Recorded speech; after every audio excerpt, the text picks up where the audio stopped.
మంగళగిరిలోని జనసేన కేంద్ర కార్యాలయంలోకి ఓ వ్యక్తి చొరబడి కాళ్లు ధ్వంసం చేసిన ఘటనలో అధికారులు చర్యలు చేపట్టారు. భద్రతా విభాగం నుంచి 5గురిని మాతృశాఖకు పంపారు. రిజర్వ్ ఇన్స్పెక్టర్ బి పెంటారావుతో పాటు 4 కానిస్టేబుళ్లను హెడ్ క్వార్టర్స్లో రిపోర్ట్ చేయాలని ఆదేశించారు.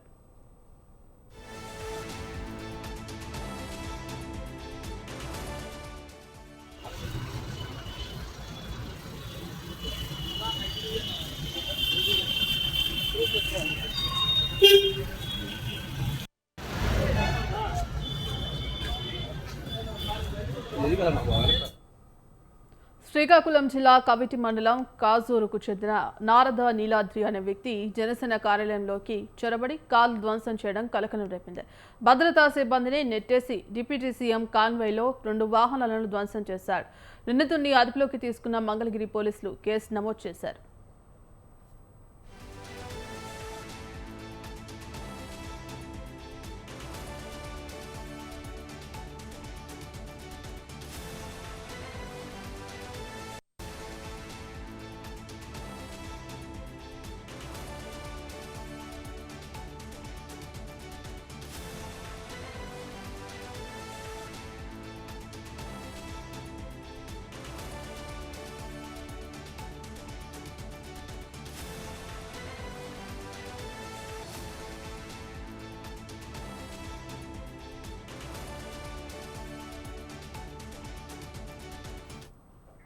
జనసేన పార్టీ కార్యాలయ భద్రతా వైఫల్యంపై ఆ పార్టీ కార్యాలయంలో ఓ వ్యక్తి చొరబడి కాలు ధ్వంసం చేశారు. ఇక 2 కార్లు ధ్వంసం చేశారు. శ్రీకాకుళానికి చెందిన ఓ వ్యక్తి ఇక 5గురిని హెడ్ క్వార్టర్స్లోకి బదిలీ చేస్తూ కూడా ఉత్తర్వులు జారీ చేశారు. రిజర్వ్ ఇన్స్పెక్టర్ పెంటారావు 4 కానిస్టేబుల్స్పై చర్యలు తీసుకున్నారు. మంగళగిరి పోలీస్ స్టేషన్లో పోలీసులు విచారణ చేస్తున్నారు.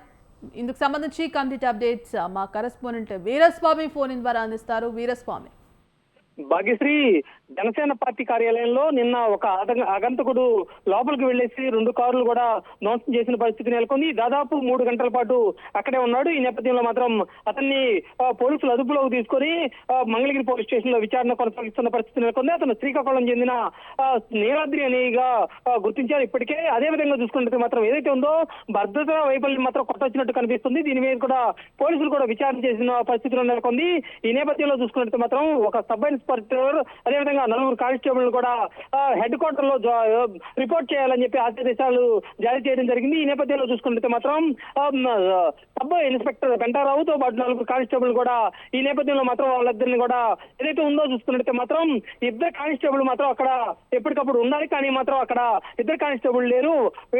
మొత్తం చూసుకున్నట్టే మాత్రం 5గురు ప్రమేయం ఉందని చెప్పి ఇప్పటికే భద్రతా చర్యలకు ఏదైతే ఉందో నిఘా లోపం ఉందని చెప్పేసి నివేదిక అందించడం జరిగింది. దీని మీద కూడా చూసుకుంటే మాత్రం 5గురిని మాత్రం హెడ్ క్వార్టర్ లో రిపోర్ట్ చేయాలని ఆదేశాలు జారీ చేసిన పరిస్థితి నెలకొంది.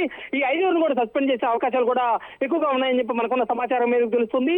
ఈ నేపథ్యంలో చూసుకుంటే మాత్రం ఇప్పటికే ఇంటెలిజెన్స్ చీఫ్ నడ్డా తోటి అదేవిధంగా చూసుకుంటే మాత్రం పవన్ కళ్యాణ్ కూడా నిన్న భేటీ అయిన పరిస్థితి నెలకొంది. వీటి మీద కూడా దృష్టి మరోసారి ఇటువంటి ఘటన పునరావృతం కాకుండా మాత్రం గట్టి చర్యలు కూడా తీసుకుంటున్న పరిస్థితి నెలకొంది.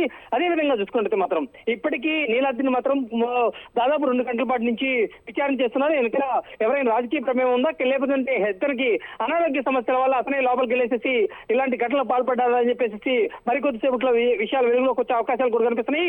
ఇదే విధంగా చూసుకుంటే మాత్రం ఒక జనసేన పార్టీ కార్యాలయం కూడా చూసుకుంటే ఎప్పుడు డీజీపీ ఆఫీస్ కి కోతవేట దూరంలోనే ఉంటుంది. కానీ మాత్రం ఇక్కడ చూసుకుంటే మాత్రం ఎప్పటికప్పుడు మాత్రం భద్రత కూడా ఎక్కువగా పటిష్టంగా ఉంటుంది. కానీ అలాంటి భద్రత ఉన్న కారణంగా కూడా చూసుకుంటే మాత్రం లోపలికి అగంతుడు ఎలా వెళ్ళాడు, ఎలా వచ్చాడు, ఎన్ని గంటలకు వచ్చాడు, సీసీ కెమెరాలో కూడా మొత్తం రికార్డు అయిన పరిస్థితి నెలకొంది. వాటిని కోణం కూడా దర్యాప్తు చేస్తున్న పరిస్థితి నెలకొంది. Bhagyashree. Right, thank you Veeraswamy.